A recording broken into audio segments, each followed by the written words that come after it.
What's going on, guys? Welcome to Everything Always. My name's Michael Roman, aka Allfires, and it appears when it comes to things going on behind the camera, Marvel Studios cannot catch a break. As it was, the pre-screeners for X-Men 97 actually went out earlier this week, and I can't talk about my reaction or review the first 3 episodes until the embargo is up, and that'll be tomorrow night. But those pre-screeners were in anticipation of getting to interview Beau Demayo, the head writer on X-Men 97. Well, as it would turn out, in breaking late this afternoon, he has been officially fired from Marvel Studios in only a week before the show was set to premiere. We're going to break down the whole article and exactly what it said about X-Men 97's creator being fired in the 11th hour by Marvel. But first, if you could grab the subscribe button. We do daily Marvel content at the channel, and that's all we do. Everything from official Easter egg breakdowns, trailers, and reviews to the occasional industry insider report and everything in between. So if that sort of thing's for you, hit the subscribe button, leave a comment down below. That will automatically enter you to win our ongoing PS5 giveaway. The next one is right around the corner for the finale of X-Men 97. Again, all you got to do be a sub, leave a comment if you want, stick around to the end of the video. We get into all the giveaway stuff again there. Okay, so again, this broke late this afternoon from The Hollywood Reporter under the headline, Marvel Shocker, X-Men 97 creator Beau Demayo fired weeks before the premiere exclusive, where they go on to report, quote, earlier this month, Beau Demayo was in the midst of a particularly busy time at Marvel Studios. The writer-producer was preparing for the launch of X-Men 97, the Disney Plus series he created as a continuation of the beloved 90s Fox Kids show. Demayo, a Marvel regular who had previously wrote on live-action series Moon Knight, as well as early drafts of the company's delayed but still upcoming vampire thriller Blade, had completed writing duties on Season 2 of X-Men 97 and was lining up press and making plans to attend the show's Hollywood premiere on March 13th. He was even discussing loose ideas for a 3rd season with the members of his team. But early last week, Marvel and Demayo suddenly parted ways. His company email was deactivated, and cast and crew were informed he was no longer part of the project. Demayo's Instagram account, once a source for X-Men updates, was deleted. No reason for the firing was given. Marvel had no comment. Demayo's representatives did not return calls for comments and emails to the showrunner, yielded no response. It was a surprising turn of events on the eve of the show's March 20th debut.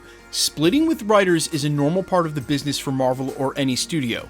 However, it is unusual for a top creative on a Marvel project to miss a premiere or cancel press plans at the last minute, even if they've been shuffled to the side. Most Marvel premieres feature multiple screenwriters walking the red carpet, some of whom had been rewritten by other writers walking that same carpet. Now, the reason I made sure to include that last paragraph is because The Hollywood Reporter is highlighting the fact here that this is an insane situation. You would never want to fire a head creative, and especially one who had been with the company for as long as Beau Demayo had, the way that they did this week and attract any sort of negative press and right before X-Men 97 drops. This is the absolute opposite of what Marvel would want to do for PR and in this week, especially considering the way the last year and a half or 2 years has looked. It sounded like there's just nonstop fires behind the scenes at Marvel already anyway. So many publications like Variety already taking shots at the company. This is the last thing that they would want to have happen. So that tells you,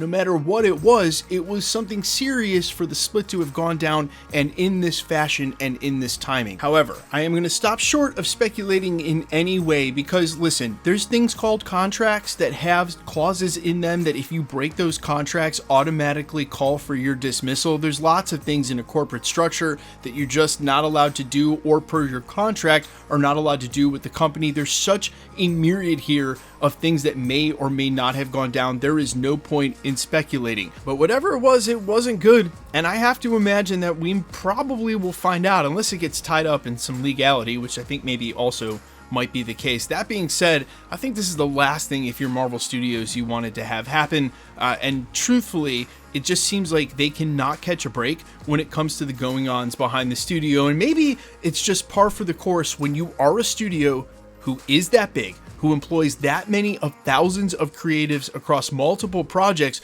I mean, so much bigger than, say, a counterpart in like Sony. I think maybe Sony and Marvel get held against each other, and that's just not fair because the sizes and the resources, those studios are nothing alike. And so when you get a studio that big, I might just be par for the course for a company with that many employees. Still, you guys let me know all your thoughts down below, how hype you are for X-Men 97. And again, the review or social media embargo isn't up until tomorrow night. I gotta check, but I think it's midnight Eastern Standard Time, so it'll be super late. and that'll just be a reaction. The review embargo isn't up until the 20th, and that's when the show comes out. I'm not really sure why Marvel Studios does that. I mean, people don't do a great job of sort of delineating between doing a review and a reaction anyway. I'm seeing 10-minute reactions come out tomorrow night, trust me, even though I'd like to keep it short and sweet, which is really just a review anyway. And then who really wants to listen to a review of something that they can just watch themselves? I've never understood that. So the show comes out on the 20th. We won't be doing a review. I will have a reaction up tomorrow at midnight. You guys let me know all your thoughts down below. Quickly, let's get into the giveaway stuff before I let you go. Okay, we're still giving away PlayStation 5s at the channel. The next one is at the end of this month to coincide with the finale of X-Men 97. So if you want to be entered to win or for any of the other future giveaways, all the same rules will always apply. Hit the subscribe button because you need to be a subscriber, then leave a comment down below. Because it's truly random, the more videos you comment on, the better chance you have of winning. All winners will be announced at the end of videos the same way we're doing here. The best way to keep up with the content has always been to hit the notification bell with all notifications turned on. And as always, if you like today's video, I'd appreciate it if you'd hit the like button. In the meantime, guys, if you ever get a comment from what looks like some spam account, remember that anybody can borrow a content creator's photo, claim to be that content creator. It's all a scam and a ruse to try to get you to pay for shipping for a prize that doesn't exist. They were targeting this channel at the end of last year, or should I say 2022, and it's been a while, but unfortunately one of my friends is still dealing with this. So friendly reminder, if you should ever get a comment saying you've won something and for you to contact them on a third-party app like Telegram or WhatsApp, it's probably a scam. Never share your information on there, it's not safe, and of course never pay for shipping. No content creator, no one who ever tells you you've won a prize, if you've actually won, is going to charge you for shipping. That's just not something that people do. So if you should ever get a comment like that on YouTube or Instagram, just make sure to report it to the respective platform, because I promise you, the content creator already knows and is doing everything they can about it as fast as they can, but the platform themselves, like YouTube, can delete the comment way quicker, and really you're doing everybody at the community a service, because not only is that comment deleted for you, but for every other account they've commented on. You can find me over on Instagram and Twitter at IamFires. You can also find me on Spotify, YouTube, Amazon, Apple, iTunes under the name AllFires. And while I sincerely appreciate you checking my music out, thanks for checking this channel out. Stick around, we'll be posting again real soon.